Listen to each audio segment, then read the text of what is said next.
Right. Well, let's go ahead and get going. I hope you all brought your shovels today. Your shovels. Okay. Right? And what I mean by that is a bit of an intro by way of analogy.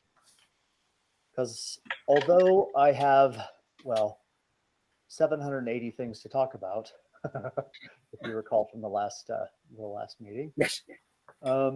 I don't actually know what to talk about today because it's really dependent upon you and what it is that you need. And the analogy of the shovel is along the lines of, if the rain falls on arid soil, right? There's been a drought and the land is dry, it's cracked. It really has little value, does it? I mean, because by the time it soaks in maybe an eighth of an inch into the soil, if it's hot enough there, then it all just evaporates and doesn't really do much, right? Because there's nothing to contain it. And questions are like digging a ditch, because a wise person, if they know that they are in this kind of arid condition, will dig a ditch so that when the rain comes, it's got somewhere to go, that it can actually be utilized. You see? So, and I'm not saying that your lives are arid. That's not where I'm pushing this analogy to. I'm not saying that your knowledge and your way and the things that you've worked into are lacking substance in content. But it's a different garden, really. It's not the same garden anymore. You may have had 30, 40, 50 years in a certain particular type of engagement. You may not. You may have had, 4 months in a particular type of engagement. But what's on the table today, what's being proposed right now, is different. It's a different garden. And so in some respects, it is arid because it's not been cultivated yet. It's not been tilled. It's not been turned over. You follow the analogy? Yeah. Right. Okay. So I'm going to start off by having you all attempt to dig a ditch. If you can't dig a ditch, then I'll help. I'll lend a hand and lend a shovel to start getting into something. But I've got each of you have had at least 2, all right, opportunity to do 2 of the lessons now. Yeah. Third one rather coming up for some of you. Any questions? Do you have a ditch to dig about any of them? I have lots of questions, but I'm going to last unless somebody else wants to go first. All right. So then, if we can't dig a ditch, then Sachin will lend a shovel. Okay. I'm last. Nobody else wants anything? I enjoyed for Sam to watch this later, but I enjoyed the email, the comment about the mesoteric. And it caught me. Oh, that one. Yeah. I think in terms of we should start esoteric, mesoteric. Yeah. The esoteric. Yeah. I thought it had something to do with Japanese soup. Oh, miso. Yeah, that was what you brought up, wasn't it? No, about soup. About miso soup. Oh yeah. Yeah, that's it. Yeah. Because I've always heard it as esoteric and exoteric, and but more people call it esoteric. Oh right. And I said to them, well, no, I think that's more coming from the colonies over the Atlantic. And I said, because you wouldn't call it, hang on, your brain's gone. Oh, that's it. Yeah. Right. Exoteric. Yeah. It just doesn't sound right. Yeah. This is it. Yeah, but it isn't important. But On the subject of language, Mm. it was something that we were talking about with Jeff and Holly earlier about should the spelling on the website be British spelling or American spelling from the point of view of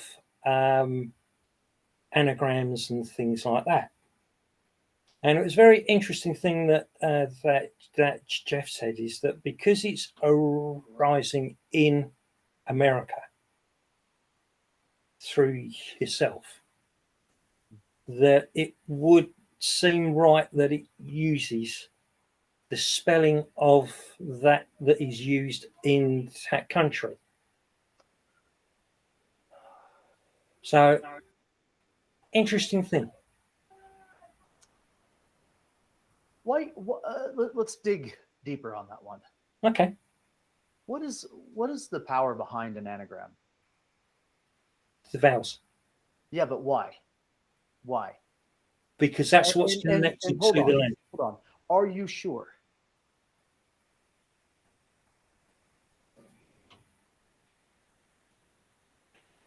I'd say yeah. The reason being is that it's normally the vowel sounds that even over here in England, that when you go from one area to the next, the local accent, it's the vowels that tend to change more than the consonants. Okay, so let's dive into that. Let's dig deeper on that as well. Okay. You're right. But how do you know that the vowels actually have any power other than the conveyance of sound? Or do you? It's okay to say only from what I've been taught. Okay. So I'll be upfront in saying that. Yeah. Yeah. Excellent. This is a good platform to start from, isn't it? Okay. This is a good platform, right? I mean, Yeah. because there's just a second, Jeffrey, because if there is any truth to it, truth has a certain nature from the standpoint that it is rediscoverable. Did you know that? That's the fundamental aspect of truth.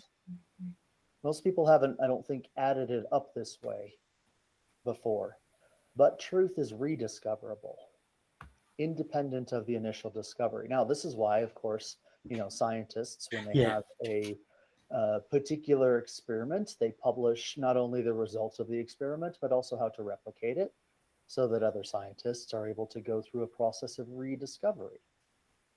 It's not actually verification of something. It is rediscovery when something new is coming. Yes? Do you see the difference? Because verification is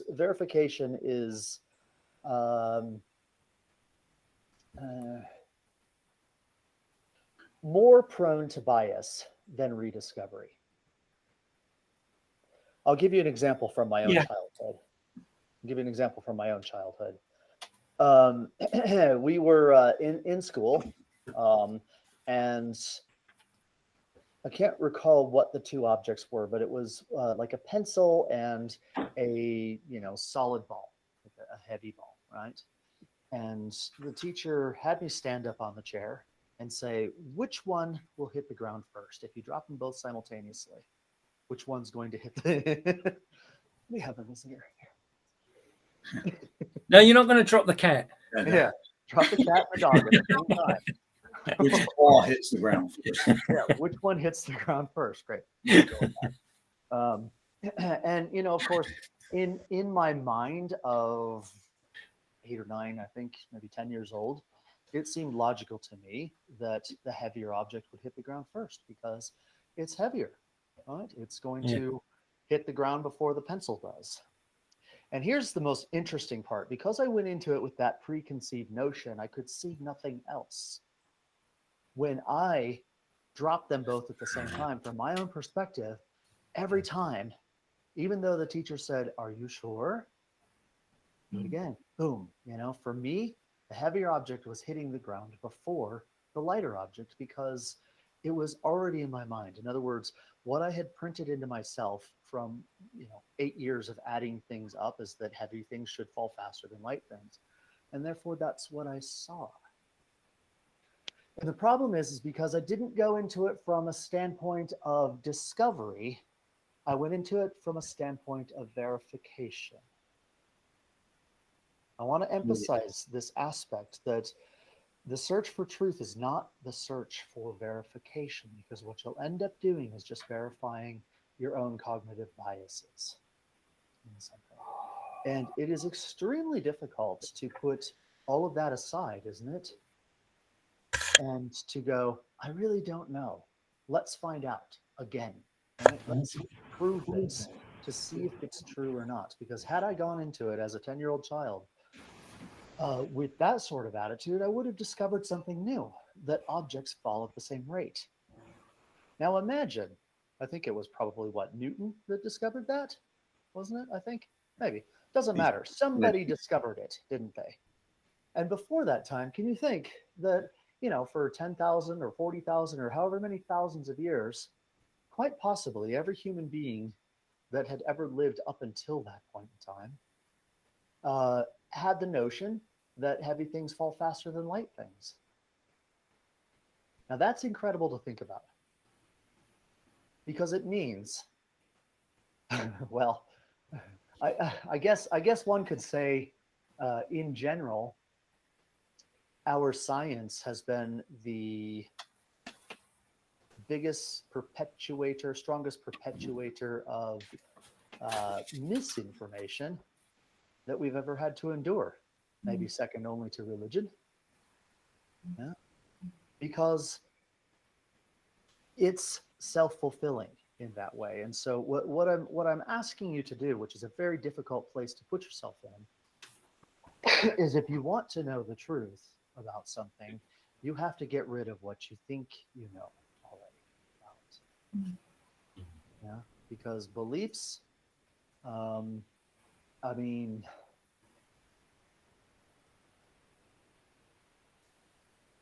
I don't know what to say about beliefs. They're not really that relevant unless you've done the work. Yeah. So, by the way, this is not saying to someone to throw away everything that they have done, but have you really done it?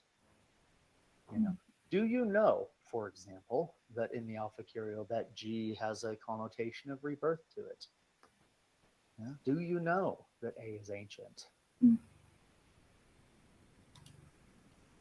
I'll tell you what we need to do one of these days is rewrite it.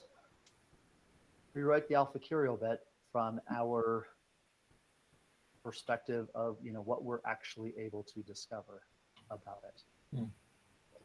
Rewrite astrology. Rewrite numerology.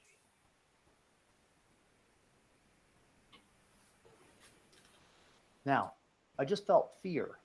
I did. I felt not in me, but I felt a bit of fear coming from that. And there's this sense of, okay, well, let's see. If you wanted to reinvent astrology, where would you begin? Not invent. That's a terrible way to put it. If you would like to discover the truth of something like astrology, or anagrams, or Alpha Curio bet, or numerology, or any of these types of things that we've sort of been taught, how would you begin? Okay, go, Jeff. Yeah, you'd have to start with an adoption of what you'd first, valid tools, right? What would you agree that is a valid set of measures? So you might even have to discover that first. So for using astrology, right? Let's say I were to do some research on a planet. And okay, we've got photographs, so we can do, we can look at the color, assuming photographs are being furnished are somewhat accurate. Then okay, despite NASA's best Yeah, well, also radio telescope or infrared or, you know, halting at the conspiracy theories, but recognizing that there's different frequencies in the range. But the idea is, all right, do we accept color as an example as a valid measure? And then if so, right, so I guess we have to start with some base precepts, right? Like what's inherent in blue, right? Before we start elevating up to, what's the meaning of Neptune?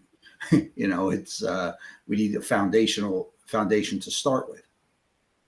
Okay. And even more foundational than that is your tools of measurement. Yeah, numbers are as base as we can get.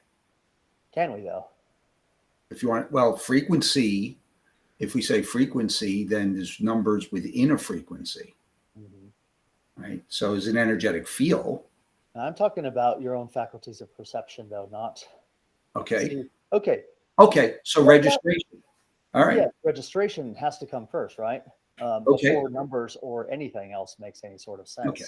And that means trusting the equipment that you have been given, right, to actually be able to do this sort of thing. And also making sure that it's honed and fine-tuned. So I'm actually going to post a link here and see if it's relevant. Okay. I think what we're talking about is, this is not new, this is not mine, but it's kind of starting from first principles. That's sort of what we're talking about, right? Whatever we are dealing with, we break it down to the smallest provable and measurable truth, right? And start from that. And if you find something anywhere as you go up, if you find something, you go back to first principles. And so I think that's one way that I've seen this described. Like if you start with first principles and you keep building on it. Yeah. And we call those first principles two things, right, in this type of work. We call them the laws, and we call their application the groundwork or groundwork. But you're absolutely right, Sachin.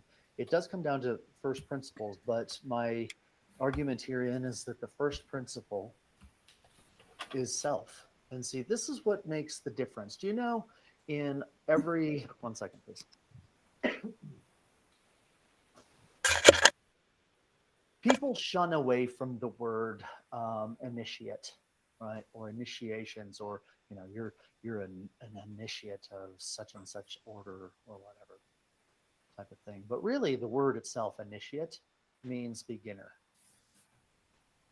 But what separates an initiate from an adept is whether it's coming from the outside inward or the inside outward. Okay. For an initiate is in a receptive mode. And, they liken in many of these esoteric or so-called occult traditions or whatever, they liken each stage as a particular part of a temple. And almost every Western occult tradition has these ideas of, like the proneos and the inner sanctum and the atrium and this and that and the other thing. But really, what it has to do with is that temple that is you, the temple of yourself. Okay. And so when you're an initiate and you are on essentially the front porch, that means that all of your knowledge is coming from the outside. Everything is coming from the outside, right? It's not in the temple yet. It's on the front porch or the back porch or whatever. Yeah. That's initiation. And you stay in that phase of being an initiate until such point in time as it moves internal. And then you become an adept, right? Then you're actually in the temple. And what you realize is that what you carry with you inside you is what is required to discover the truth of things. And then, quite frankly, at that point, you really don't need 780 teachings, do you? But what you do need is maybe a map around the temple, because it's an awfully large temple. Yeah. But everything at that point in time begins to come from the inside of you outward. Yeah. And for those of you that have started doing the lessons, I know Mark, you had shared with me kind of an interesting story about the thought transference aspect. It's been showing up very strongly here Yeah. since I penned it down. I didn't write it; I penned it. Um, I mean, even to the point of precision, right? Having to do with specific numbers, right? Just yesterday, yeah, just yesterday. Um, so, what am I saying? I'm saying that the work really has to come from the inside, and in order for the inside to be able to actually lead you towards or lead you on the path towards truth, certain faculties have to be brushed up and cleaned and working, right? Like what we talked about in that first lesson. Um, and do you, those of you that were here for this, do you recall the exercises where I suggested you begin to look at things like I think I had set the coffee pot here on the table behind me, yeah, and had you notice the fact that the handle was turned slightly to the right and deduce from what does that mean, right? It means the person who last used it was right-handed. And this really ties in, you see, because the preconception of if you were to sit down and draw a coffee pot without actually having used your faculties in that way, you would probably draw the coffee pot with the handle coming straight out. Wouldn't you? I mean, most likely. Yeah. As an example, anyway, I'm not saying that this is specific to each of you, but as an example, you would probably draw it that way. Unless you had turned on these aspects of your observational awareness and to realize that things are influencing things, aren't they? Right? The fact that I'm right-handed, for example, plays a part in the way the coffee pot shows up if I move it over onto this table. Do you see what I'm driving at here? Yeah. So there's a lot of preliminary work. And Mark, you had started talking about things like anagram. Yeah? Yes. Yeah. Anagrams. And whether or not we should use American English, British English, or perhaps I could rewrite, the whole thing in the style of like Beowulf Anglo-Saxon. Yeah? Sort of thing. And then no one would read it, but they would think it's wildly interesting. Yeah. I think trying to learn a new language on top of everything else that we're doing will probably be a bit too much. Yeah, right. Yeah. and I would have to learn Anglo-Saxon anyway to put it in that, or even Old English. So here's my question about anagrams. Yeah. I guess it really leads to the question of how long have they worked, and the secondary question to that is in what languages do they work and what languages do they not work? Yeah. We're going to assume that they work, okay? Yeah. But these are logical questions. Because if you think about the history of language, you take something like English, and if you were to go back in time 400, 500, 600 years, you would not be able to understand what you call your native tongue today. You would not be able to understand English. And U's are written with V's, and there are so many differences in it that it makes the argument of anagrams a difficult one. Doesn't it? Yeah. Yeah. I'm digging below, okay? I'm digging a Yeah. little bit below. Yeah. Because I want you to go into, if you really want to know about anagrams or anything, I want you to go in questioning what you think you know, because you're not Yes. going to get anywhere if you don't. Hmm. You see? And if you ask this kind of thing at an Emin meeting, right, you'll probably be ushered right out the door. Literally. I'm sorry to say it, but it's true. Yeah. Because there is a certain, even though the premise of this work has always been prove it, right? Take it away, prove it for yourself. If you disprove it, come back and tell us and we'll adapt it, that sort of thing. For the most part, it just became words in the end. And it has a more dangerous connotation than that, because Um, there's a social experiment that I'll tell you about. Right? If you gather 4 or 5 friends and you go to some busy area, some outdoor busy area, and then all of a sudden you all stop and start looking up at the sky and pointing at that, it will take literally minutes before you gather a couple hundred people all pointing and looking at the sky. Now, the question is, what the hell are they pointing at and looking at? The, the answer is that they believe that someone else saw something, and therefore they don't need to question what they're looking at anymore, right? And so if you go into something and you say, this thing has been around for 50 years, the fundamental premise of it is, prove it, take it away, disprove it, bring it back. So therefore it must be a mature philosophy, because for 50 years people have been doing this. I would say for 50 years, maybe 1 or 2 people have ever done it. And oftentimes they come back with a different understanding. Yeah. I'm not trying to undermine the work itself. Okay, please understand that. But I'm trying to press into human psychology from the standpoint of my development is not your development. The work that I've done is not the work that you've done. And it absolutely does you no good whatsoever to simply go, wow, I believe that, right? Or I've been told this, and add it to your repertoire of what you think you know. Am I coming on too harsh? I'm not intending to come on too harsh. But Yeah, if it's we're okay. going to take this kind of work seriously, then we need to go into it with that kind of seriousness, don't we? Yeah. And by the way, anagrams do work, but not for the reason you think. So yeah, I'd like to talk about, going back with this, I wanted to share like my registration with anagrams. Okay. Where, so originally the level I was coming from is that I accept that in many cases they work, but my registration of various anagrams is different depending on the anagram.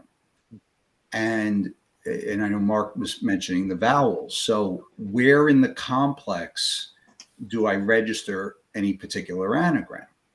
So some in the thinking center, where it's like, wow, that is a really interesting curio.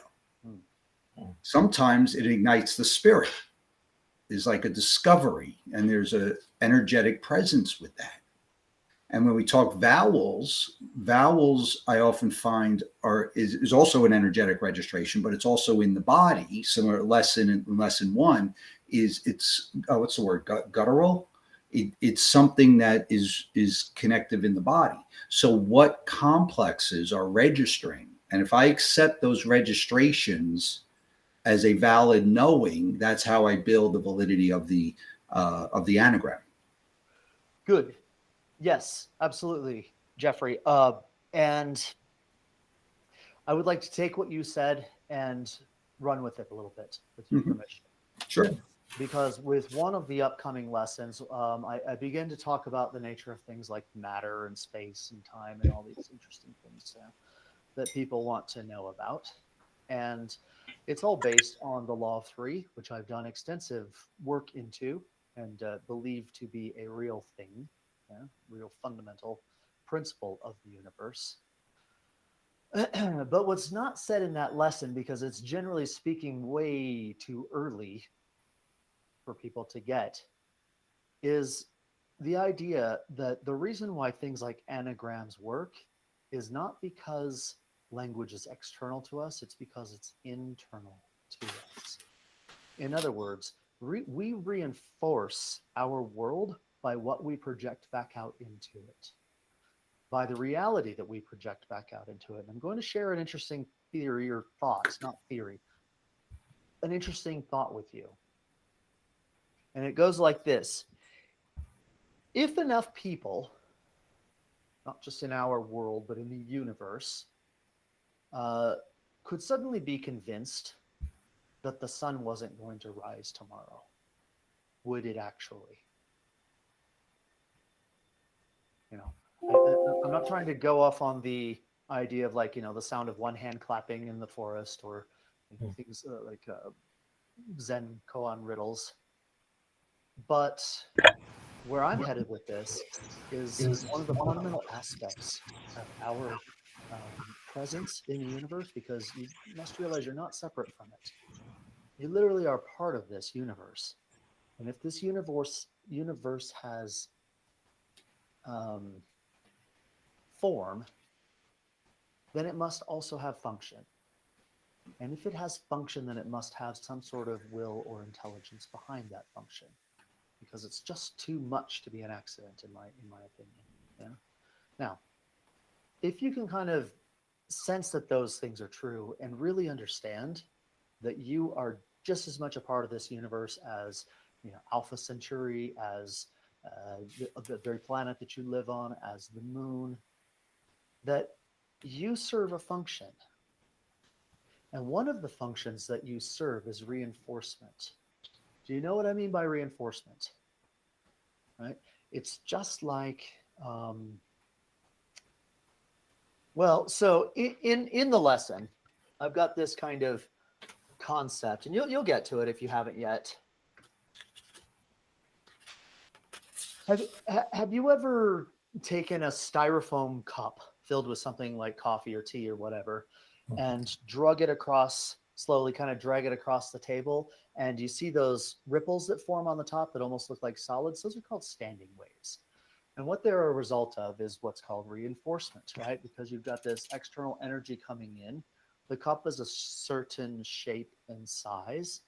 And there are places in the cup where, when that energy is applied to it, it's going to reinforce something and de-enforce it in other areas. And what you'll see in that upcoming lesson is that is what matter is. Matter is not what you think it is. What matter is standing waves of energy in space. Einstein already said E equals mc squared, right? Which everyone believes. Back to our, does it? I don't know. But what that really means is that if you have a teeter-totter, seesaw, matter on one end and energy on the other end, it's not going to go anywhere, because they're the same. They're equal. They're the same thing. Okay. It's not one's more or less than the other, you see. So what happens in the case of matter, and I'm going to consciousness with this, and please bear with this because it's a bit of a run into this, is that you've got these waves of energy that come in, right, all throughout the entire universe. They're kind of just pressing in. Then they spin, and then they go back out to reinforce another piece of matter, which is also going in, spinning, coming back out, reinforcing this. And so you've got this kind of whole universe is energy that is acting as in force, spin, out force, which becomes the in force of another, what we call molecule, atom, ion, whatever the case is. This is what the substance of the universe is. Now, I'm only speaking from my own experience, okay? I'm not trying to tell you what it is for you. But if you begin to contemplate how this works, a whole lot of things begin to add up, okay? And if you want to go scientific, then the reason why certain atoms will join one another and become molecules is because they happen to get caught in each other's waves, just like if you stick a little piece of that styrofoam right inside the cup, it's going to get trapped in one wave. It's not going to be able to be released from there very easily. That's how atoms combine. I mean, if you want to go scientific, we can definitely do that. It actually makes the physical world a lot easier to explain than, for the most part, what science has come up with thus far in this. But here's the beauty in it. Everything works on scale. The same thing happens when you eat a sandwich.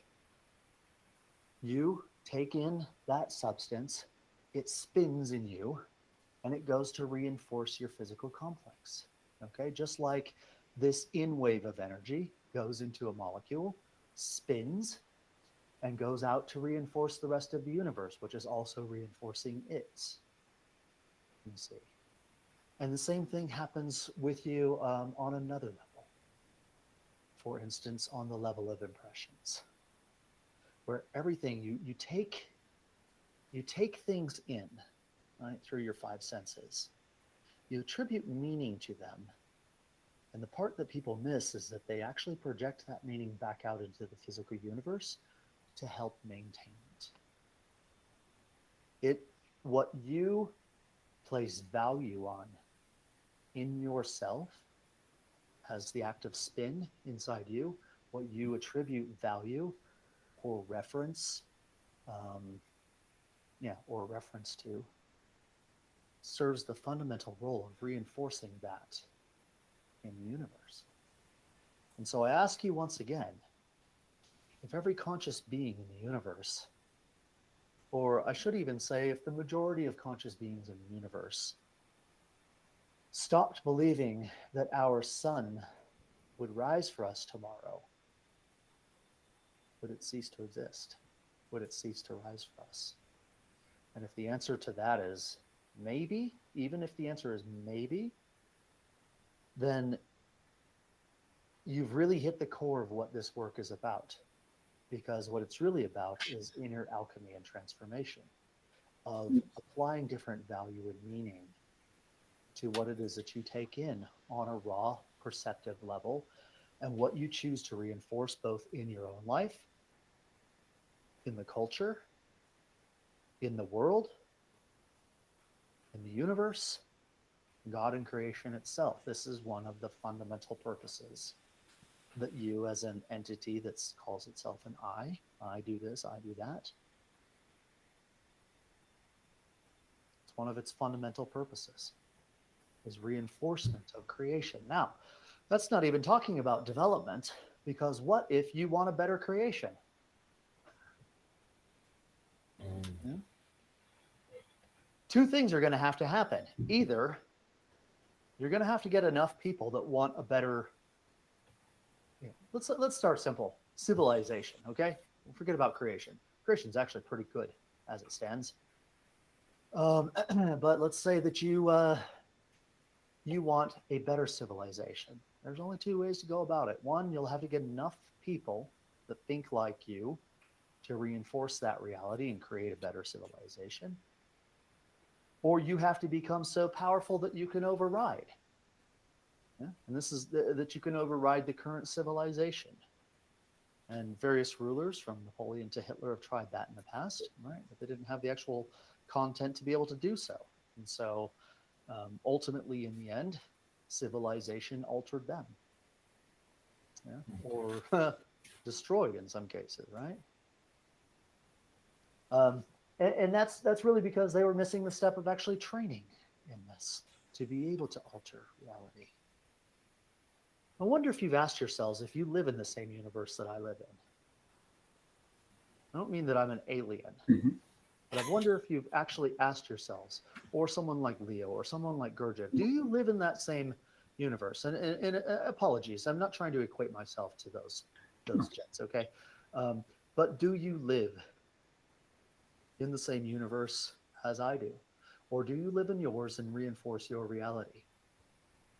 And if you were to trade places with me, would you see reality very, very, very differently than what you see it today? Yeah. And would I? And who would be happier? Who would be more satisfied? Again, this is not an ego ride. I'm trying to draw an illustration. Do you understand? Yeah. Can I respond to that? Yes. Okay.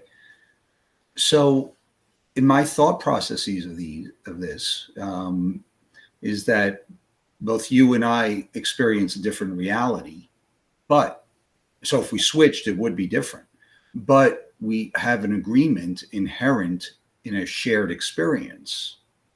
So there's a third vector here that, as it unfolds in this moment, we have an agreement to have a shared experience on a video call. And so that we're mutually sharing it, and we're mutually sharing it as being distinct pieces of a greater whole. Yeah, and this is our spin, isn't it? Mm-hmm. Right? The fact that we're all meeting here, we're all coming together to spin and project something back out. How many of you, raise your hands, have thought of it this way about the inward the processing and the outward, because you do it every day of your life with respect to food, or dreams, for example. Yeah. You thought of it that way? Yeah. Good. Good. A couple of you. All right. So, Mark, my apologies. Back to anagrams. Where I was going with that is that one of the reasons why anagrams work is because we spin out our language, we spin out our way of communication by what we perceive and bring inward to us. A tree really isn't a tree, right? You were told it was a tree as a child, weren't you? And if you grew up on a different planet or a isolated island, you would likely have a different word for it. But it would still be whatever it is to you. Yeah. And anagrams either would or would not work in your island universe, okay, your other planetary universe. And what that really depends on is whether you think they do. It's the same thing with a tarot reading. God, is this getting way too deep, way too mystical? Didn't mean to go this level. It's okay. Are we good still? Yeah, it's fine. Okay. Yeah. Good. Yeah, think of the tarot. The tarot is nothing more than just a bunch of cardboard, isn't it? With ink on it. I mean, really, it is. Let's be serious, right? It has esoteric symbolism on it, some better than others, depending on the deck that you have. Now, think about it from that standpoint for a second, because if you can't take those symbols and spin them back into meaning, in other words, add up meaning and value for what shows up in a reading, then you cannot do a reading, can you? Right? None of it will have much sense, right? But if you can, then the truth of the matter is you don't even need a tarot deck. You can just get 21 or 48 or 192 blank pieces of paper, and because of the content value you hold within you, you can sit down with somebody and knock their socks off with the kind of reading that you can give, because of the content you have within, because of your ability within to spin something. I mean, if I give the local Mormon or Jehovah's Witness the tarot of Frownstrong and say, do a reading for me, after they run away screaming, if because they don't have the content to spin it, it's going to be very, very different, isn't it? Do you see where I'm going with this? It's the same thing with anagrams. It's because of the content within you that you can take something like earth, right? Isn't that the first one you all learned in the Eminent? Earth anagrams to heart, right? Or spine anagrams to penis. Yeah, not to be crass, but it's true. It does. And the reason why that has any kind of value and importance to us, we'll take that one, the spine and penis one, okay? The only reason that has any sort of value to us is because of our reference of rods being transmissive, right? All of a sudden, we're able to take those two things, spine and penis, right? And go, interesting, that anagrams. Now, the only reason that anagrams to anything sensical is because of your reference, because of what you have inside you to reinforce and spin. Yeah. Yeah. And really, you can do it with Hebrew if you have enough occult or esoteric reference.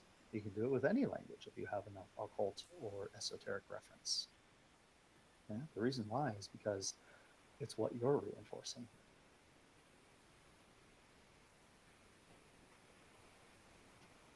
What do you think? So, listen, Mark, to do with anagrams. Yeah. Does this shed a new light on why they may work for you? Yeah. Interesting point that I didn't make is that anagrams aren't exactly one of my favorites. This isn't a thing that I get into much, but when I come across them, and I appreciate them. Yeah. But it was just because of in lesson 2, we're talking about the vowel sounds. And then when reading through the lessons, spotting that it's the US spelling as opposed to the UK spelling, it was just something that came to mind, that from the point of groundwork tools, not just with anagrams, but with the Alpha Curia Bet, the understanding of the meaning of different letters for certain, for the spelling to be not, no, that's wrong. For the spelling to be different, does that influence the potency of what is being read? Right. Okay. So I think I put that. you're missing a bit. Yeah. You're missing a bit in that Okay. all of this, maybe the best way to put it is that all of that, anagrams, Alpha Curio Bet, tarot, numbers, it's all Yeah. divinatory. There was a reason why I talked about the adept versus the initiate. Hmm. Right? The adept comes from the inside out, the initiate comes from the outside in. Yeah. Okay. And so if you look at, we'll pick on the Alpha Curio Bet, for example. Okay. If you look at that and go, well, A is for ancient, B is for blood, C is emotion, D is for diminishment, all these types of things. That's outside in. And so the divinatory nature of what you can derive from something like that is only going to be limited. There will come a point in time, right, where you reverse that, where then it's coming from the inside out, and you don't necessarily agree, for example, that D has to do with things diminishing. Maybe it does. I'm only saying, for example. Okay, this is not a statement. Yeah. But if it's, in other words, if you can, from your own content and spin inside of you, come up with something like the Alpha Curio Bet, then you are casting a much broader divinatory nature on things that you apply it to than if you are doing a cross-reference lookup. I mean, here's the whole reason, right? Where there was Alpha Curio Bet and then Alpha Curio Beta. There should have been a gamma and a delta and an epsilon and zeta, eta, theta, and so on and so forth. Because it was a recasting and a reprojection of the divinatory nature living in Leo at that time. Yes. And what each letter could resonate with. Yes. You see, but everyone else takes it as gospel and says, oh, wait, is ancient Alpha Curio Beta or Alpha Curio Beta, or it doesn't make any difference. If it lives inside you, you can then become divinatory about it. Alpha Curio Bet, anagramming, tarot, numerology, palmistry, none of them are any different from one another. They're all divinatory aspects, which is one of the fundamental principles of the human life, is being able to be divinatory. And what that really means is to be better equipped to reinforce the constitution of the universe in which you live. To be better equipped to reinforce the constitution of the universe you live within.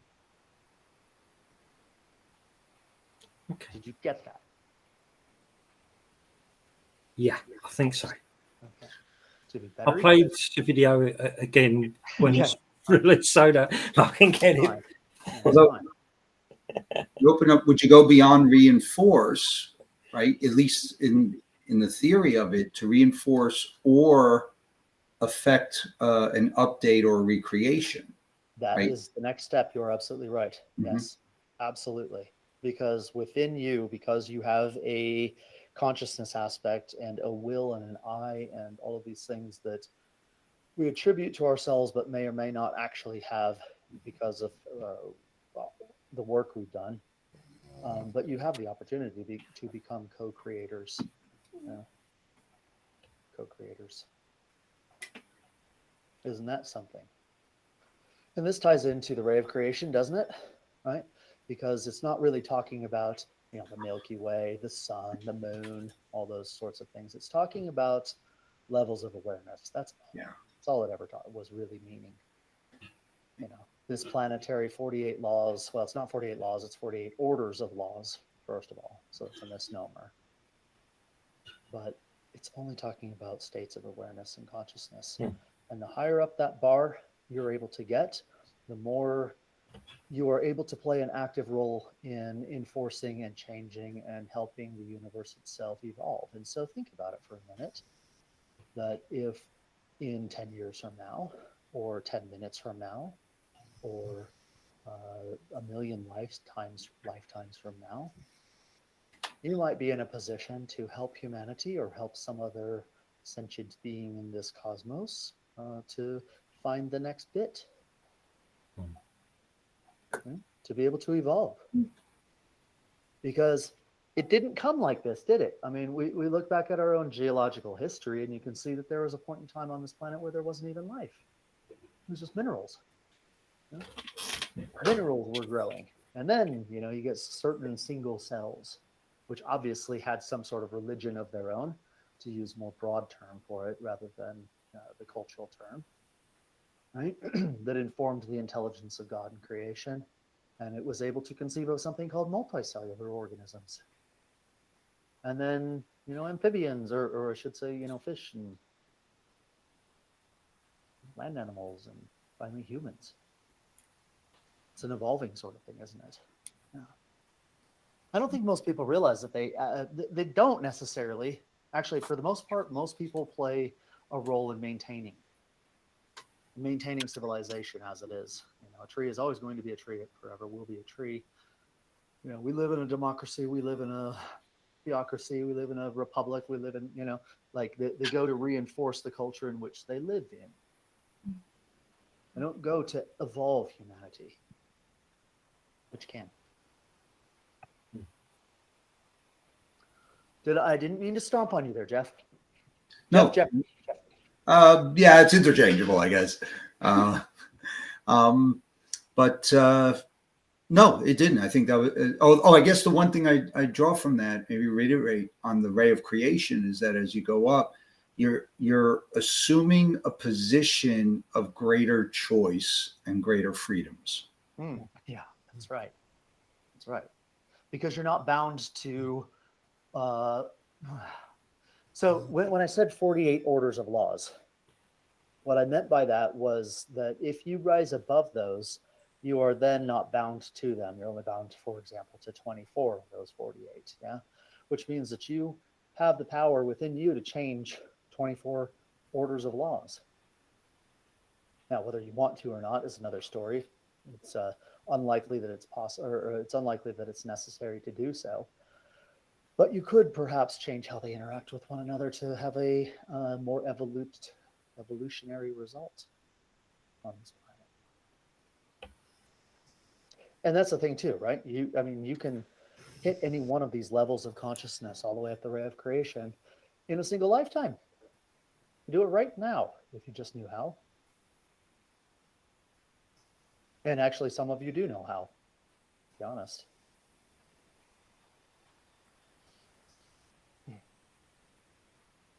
Yeah, because the ray of creation is nothing but this anyway, you see. It's just a soup of energy that is currently taking this kind of standing wave in space approach, right? Every galaxy is just hundreds of billions, trillions of something I can't count to, of those in waves, spins, and out waves, all reinforcing one another.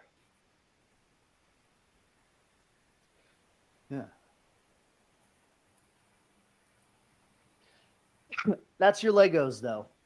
You do realize that the one problem with that system, and it's quite fortunate that there are limits to creation, is that if even one single one of these was removed, everything would have to change. Everything would have to shift and change into something else. Thank God humans haven't figured out how to do something like that. Yeah. Do you see why that's the case? Because every particle reinforces everything else. Every virtual particle, everything reinforces something else, right? And so if one goes missing from this universe, everything else changes instantly. And this is why astrology works.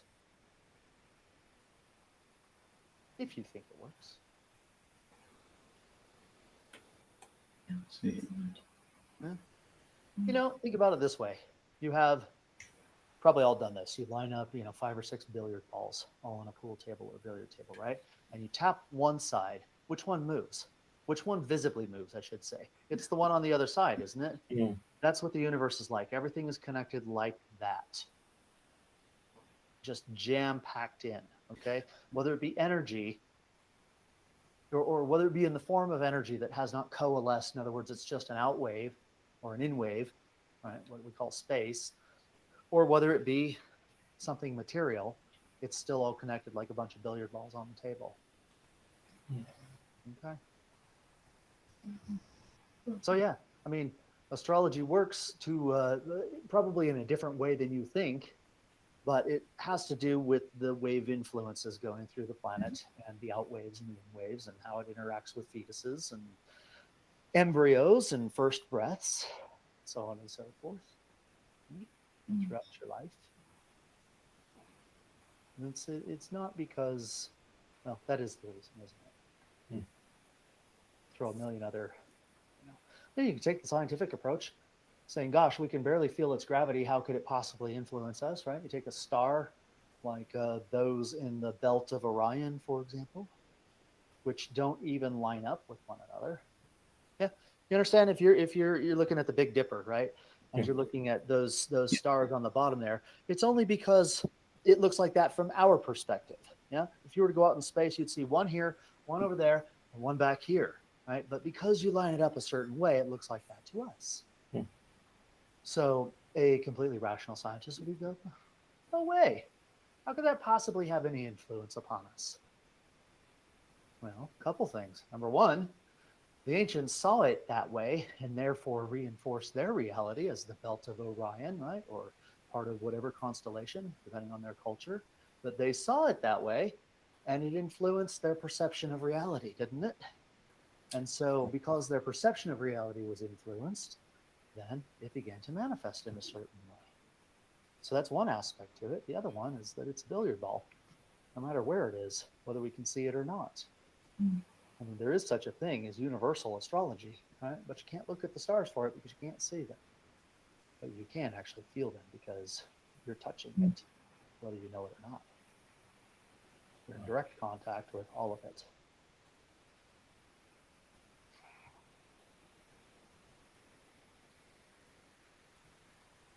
Everyone nod if you're okay. Yeah. Okay. Good. This went a bit deeper than I thought it would today. Has it been useful? Let's try and wind it down, lighten things up a little bit. Who's got a joke? Anyone got a joke? No, not today. I see some people searching. Yes. Yeah. Index card of jokes. It's okay. We don't need one. The fact that I said that made people smile. So that's Yeah. Yeah. It's a pressure, a bit of a pressure release. Are you good? Yeah. Anyone need anything? Good. Anyone need anything from me? I need to watch this video again because it's been so much in it. Yeah. That what I've found is that I've been caught by things that you said, and then I've been thinking about them, and then realizing, hang on, I'm not paying attention to what you're currently saying. Okay? So that's a very scholastic approach, Mark. Yeah. You don't need to have that kind of stress. All right. That comes from, did I miss what the teacher just assigned homework, or am I going to be able to do my homework? The truth of it is that your higher aspects of yourself, your higher centers, needed to run on those things that you run Right. on. And then when it was appropriate, it tuned back in to find something else to run on. So Okay. it really is okay. Okay. Yeah. Watch it again if you like, but don't do it from a sense of urgency that you may have missed something. Because I guarantee you that for you and your life, you got everything you needed out of this. Sure. Okay. Kimberly, good. Sachin, good. Sachin,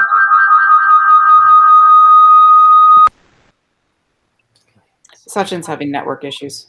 No problem. I'm surprised we didn't. Been having terrible network issues all week, so okay.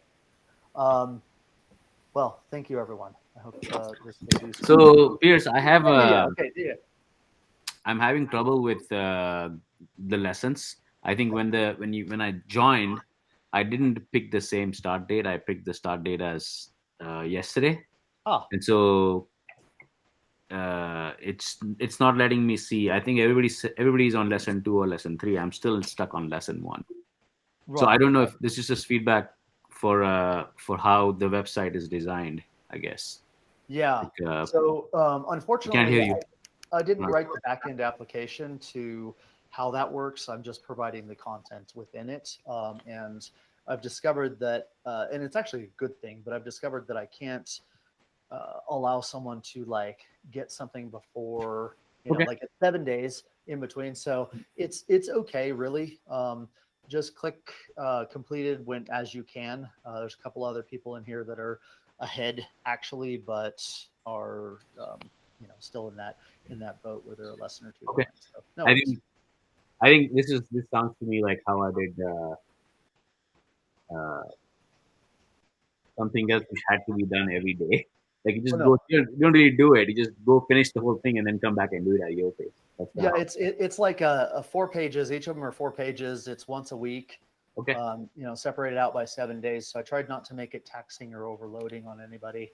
Okay. It should be pretty easy. I'll just every few days I'll just go check if I can click on complete and I'll go that way and then I'll keep going. Because I think some of the earlier lessons, I think most of the folks here are already past that. I Yeah. would say. I mean, because I looked at it, it's basically just starting, just the tearing of the waste. That's all there is, and then some content. So I've been doing electrobics for a good 2 months every day now. So it's, Excellent. I think we're past that. Okay.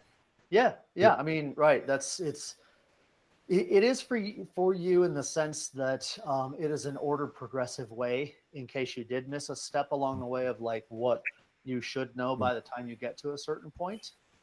That's useful in that aspect, but you're right. Most of you have had the initial 8 lessons, so you don't have to worry too much about it. Yeah. Yeah. Just to put something on that one. One of the things that I've realized is that where you got the button to press complete,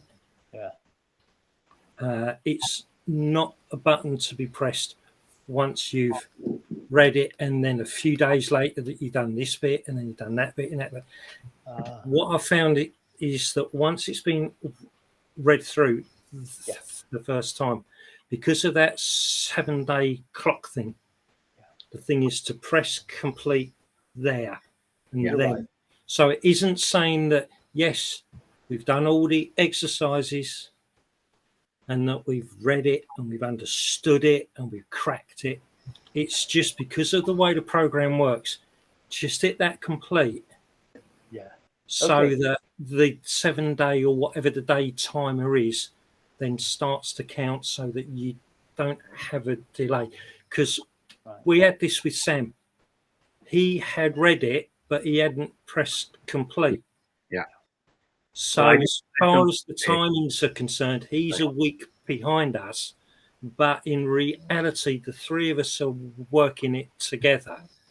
So although with the way the software is that he's showing us not having had access to week 2, he has had week 2 because I worked out that this thing about just hit the complete because of that timer. Yeah.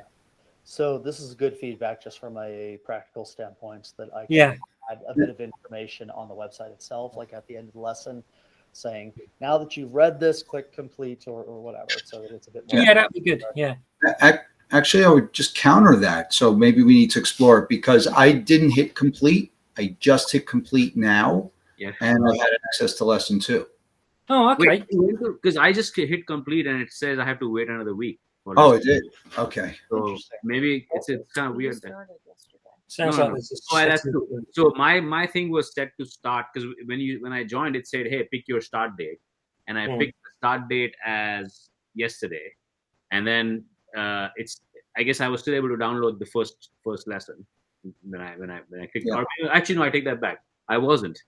Kim was, and she sent me. She saved it as a PDF and sent it to me, so I was able to read it. So I started the lesson 1 today, and I clicked on complete. Now I have to wait a week before I can start lesson 2. And then basically I'll be a week. Basically, I guess I'll be 2 weeks Yeah. behind. I guess from my perspective, it's date driven because the lesson 2 just got released today to me anyway, and I didn't hit complete at all till just now. So I guess it's both date Yeah. and clicking on complete driven, right? So you cannot do it before, but you cannot do it before the date, but you also cannot do it until you click complete for the earlier one. Okay. So if you wait 2 weeks and then you click complete, I don't know. We'll figure Figure it out. it out. Yeah. Excellent. Okay. Well, hey, thank you, everybody. I did set this up as a standing invitation, so you probably noticed that. I'm just going to keep with this time. If something ever comes up, I'll send out a cancellation. Makes it a little bit easier. I did cancel a couple of holidays coming up in the next year. So you might have gotten emails regarding those, like Christmas Day, for example, falls on a Sunday. So yeah, but great. All right. Thank you. Okay. Thanks for joining. Yeah. Oh, thank Yep. you. Yes. Great. Yeah, it's good to see you, Molly. Yeah. Thank you. Thank you. All right. Bye, everybody. Okay. Bye-bye. Bye. Ta-ra.